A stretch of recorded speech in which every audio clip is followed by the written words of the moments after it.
Good morning, everyone. So, this video is made to make you have deeper understanding about pragmatics analysis.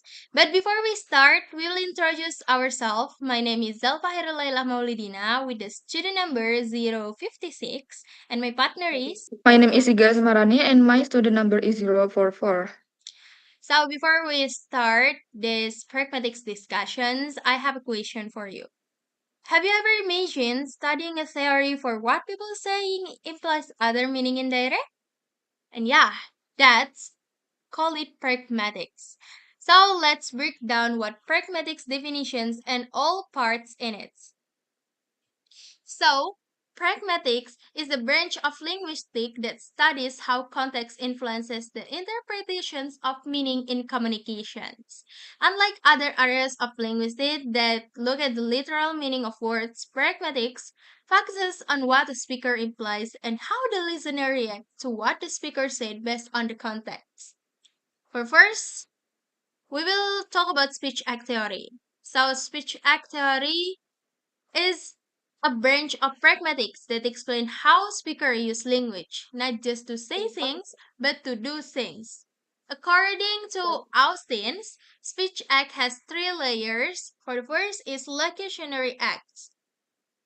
It is the literal meaning of the word spoken, so it is a simple idea of producing a meaningful utterance. For example, when someone said, the library closed at 8 p.m., the literal meaning is that the library stopped operating at 8 p.m. For second is illocutionary act, so the speaker intended meaning or purpose behind the utterance.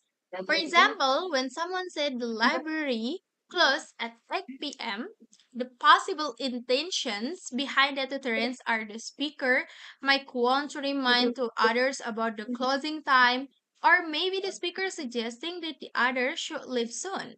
And for the third is perlocutionary act. So it refers to the effect the utterance has on the listener. For example, after hearing the utterance, the library closed at 8 p.m., the listener may decide to finish their study quickly or leave the library as soon as possible. So, perlocutionary act here focus on the listener's reactions or response. To make it easier, locutionary is what is said, illocutionary is what is mean, meanwhile perlocutionary is the effect on the listener. Behind these three acts, there is also performative utterance. So, performative utterance is an utterance in which the act of saying the word actually performs the actions being described. So, when people say something, they are directly performing an actions. For example, when people apologizing, they are not only saying the words, but also performing the act of apologizing at the same time. So the language itself become an actions. And let's move to the next part. After we talk about the Austin theory, it has been developed by Searle in his book Speech Acts, an essay in the philosophy of language by classifying illocutionary acts into five categories. So for the first category is assertive. Assertive speech acts are used to state, describe, report, or claim something that the speaker believes to be true. For example, here, have you ever heard the result of the linguistic exam? So, in this case, A is asking person whether B knew something about their score on the linguistic exam, and then B is giving A informations by saying, our class average score has improved compared to last semester. It means that B is stating fact about the score on the exam.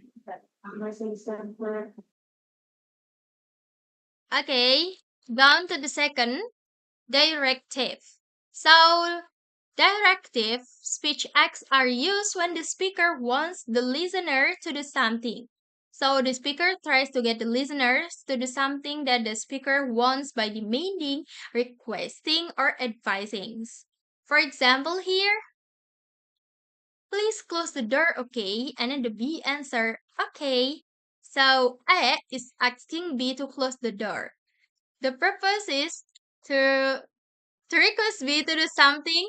That's why it belongs to directive category. Okay, let's move on to the second category, that is directive. So, directive speech acts are used when the speaker wants the listener to do something by demanding, requesting, or advising. Here I have the example, as you see here.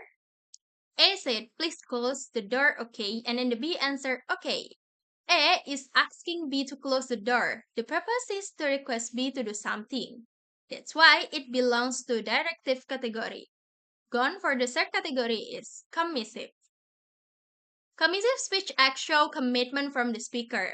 So the speaker commits themselves to a future actions by promising, vowing, or guaranteeing. For example, here, as you can see here, Michel is promising that he will complete his work before the deadline. Why is it a commissive? Because the speaker is committing himself to a future course of actions. By saying it, Michel creates an obligation for himself. Since the speech acts involve commitment, it is classified as commissive. Gone for the fourth is expressive.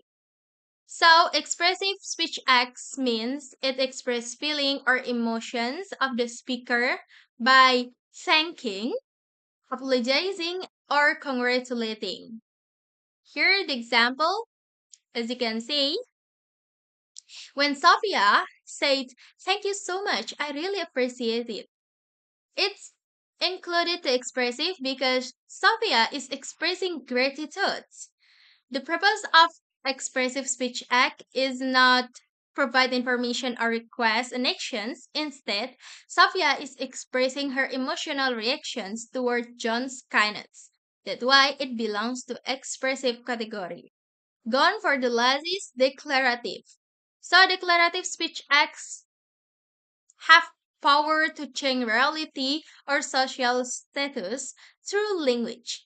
So the speaker changes situations or status by simply making the utterance, usually with appropriate authority and context. The speaker can do by declaring, appointing, naming, or sentencing. Here, the example is so the judge officially imposes a legal punishment. It is included declarative because the utterance itself performs the actions. When it's spoken by person with legal authority, the defendant's status change. Okay, for the next part will be continued by my partner, please.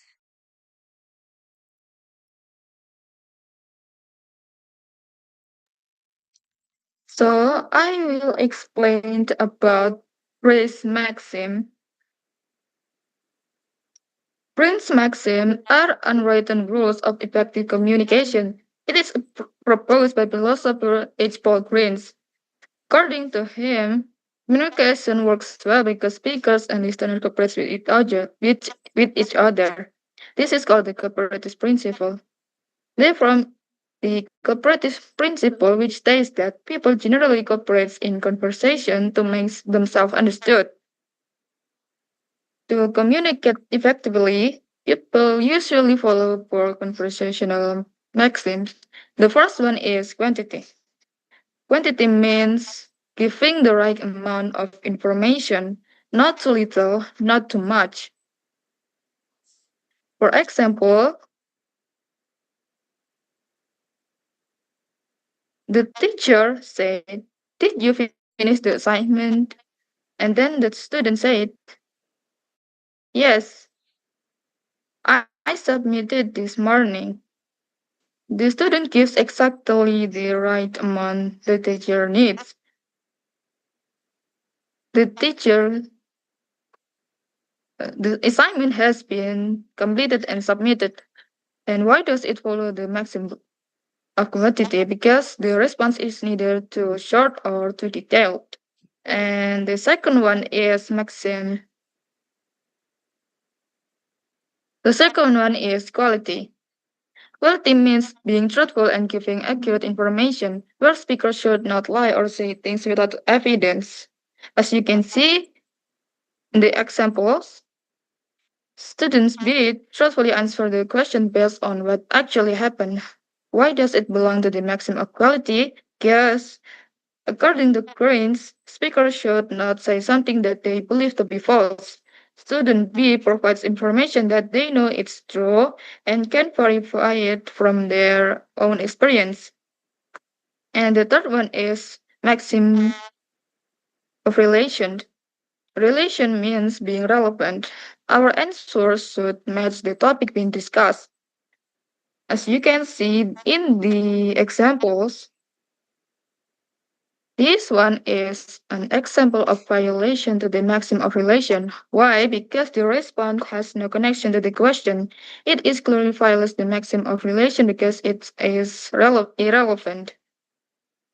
And the fourth one is manner. Manner here means speaking clearly, being brief, avoiding obscurity of expression and ambiguity. Communication should be organized and understandable. As you can see in the example, the librarian gives clear direction. Why does it follow the maxim of manner? Because the information is organized, specific, and easy to understand, that the listener can easily locate the books. Besides those maxim, there is also important terms related to the Grimm's maxim.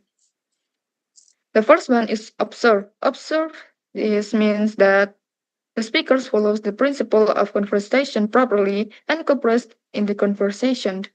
The second one is float. Float is when speaker intentionally appears to break a maxim in order to convey an indirect meaning. The third one is violate. Violate here means that the speaker violates a maxim in order to mislead, deceive, and hide the truth. And the next part is about sociopragmatics. Sociopragmatics is a study of how social factors, cultural norms, and interpersonal relationships influence the meaning and the use of language in communication. The core concept of sociopragmatic studies are in phase. The first concept was introduced by Irving Goffman in Western Sociology in 1955 in his foundational essay of phase for an analysis of ritual elements in social interaction. Phase here refers to a person's public self-image, dignity, or social value, and there are several types of phase in social pragmatics. The first one is positive phase. Positive phase is the desire to be liked, accepted, and appreciated by others. As you can see in the example, this utterance, it shows that Emma may be worried about how others view her performance. By complimenting her presentation, Sarah supports Emma's desire to be admired and accepted.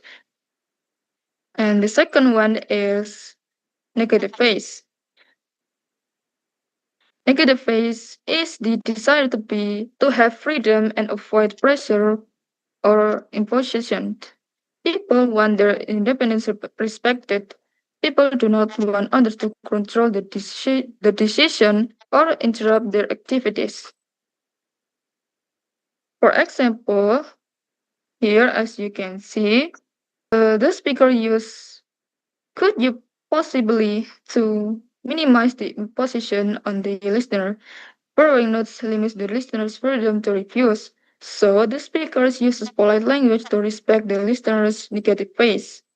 And the third one is a face threatening act. It is refers to any speech act that threatens someone's self-image. For example, here, as you can see,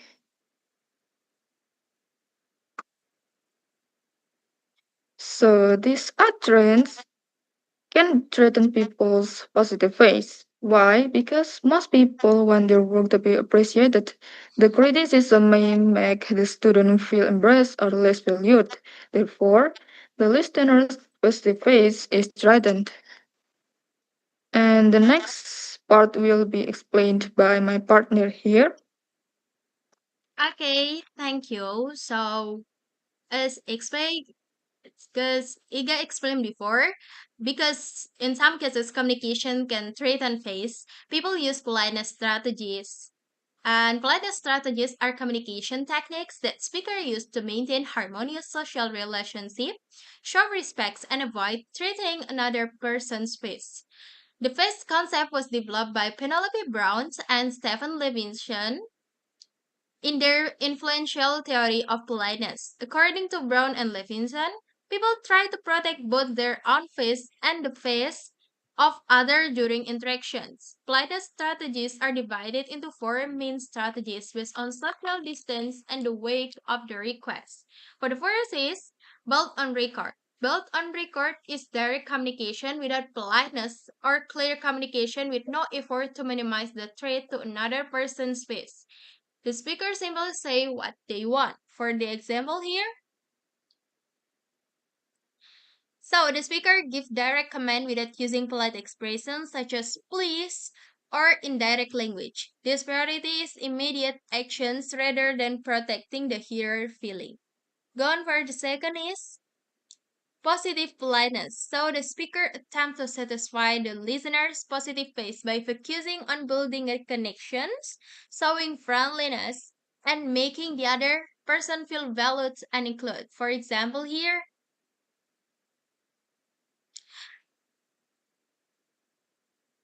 so Emma tries to make Lisa feel valued and and respected.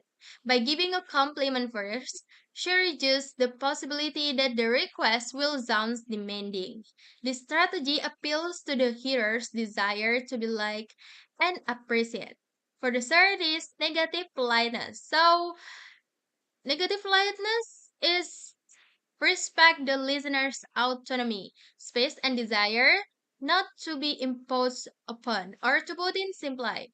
So the speaker respects the listener's freedom and attempts to minimize the burden of the request. As you can see the example here, the student wants to ask questions but minimize the imposition. So the speaker recognizes that the listener may be busy and therefore use carefully respectful language. The strategy appeals to the hearer's desire to be liked and appreciated.